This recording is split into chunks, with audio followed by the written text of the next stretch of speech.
شادی کے معاملے میں والدین کا حکم ماننا۔ بعض گھرانوں میں جب کہ اولاد بالغ، سمجھدار اور پڑھ لکھ جاتی ہے، لیکن والدین اپنی خاندانی روایات کو نبھانے کی خاطر یا پھر دولت جائیداد کی خاطر اولاد کو جہنم میں جھونک دیتے ہیں، بغیر ان کی رائے جانے ان کی زندگی کے فیصلے کر دیتے ہیں۔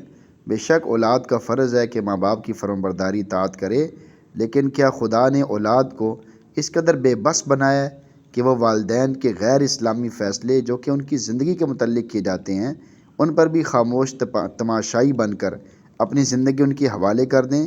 کیا اولاد کو یہ حق نہیں کہ وہ اپنی زندگی کا یہ اہم فیصلہ خود کر سکے؟ یہ سوال ہو گیا۔ اب جواب، شریعت نے جس طرح اولاد کے ذمے والدین کے حقوق رکھے ہیں، اسی طرح والدین کے ذمے بھی اولاد کے حقوق رکھے ہیں، اور جو بھی ان حقوق کو نظر انداز کرے گا اس کا خمیازہ نقصان اس سے بھگتنا ہوگا۔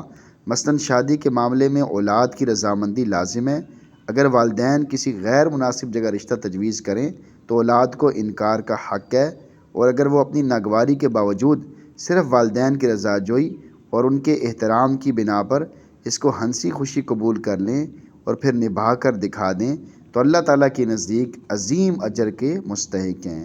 لیکن اگر اولاد قبول نہ کرے، یعنی اگر وہ قبول نہ کریں، تو والدین کو اس پر جبر کرنے کا، زبردستی کرنے کا کوئی حق نہیں۔ اصل میں حقوق پہچاننے چاہیے کہ شریعت کیا کہتی ہے، میں کیا سوچتا ہوں، معاشرہ کیا سوچتا ہے، خاندان والے کیا سوچتے ہیں، اس کو پیچھے رکھنا ہے، اللہ اور اس کے رسول کے حکم کو سامنے رکھنا ہے۔ یہ تو مسئلہ ہے ہر فرد میں، ہر شعبے میں، ہر جگہ میں مسائل اسی وجہ سے بنے ہوئے ہیں کہ ہم نے اللہ اور اس کے رسول کو پیچھے کر دیا ہے، اپنی مرضی، اپنی اکڑ اور اپنی چیزوں کو آگے کیا ہوا ہے۔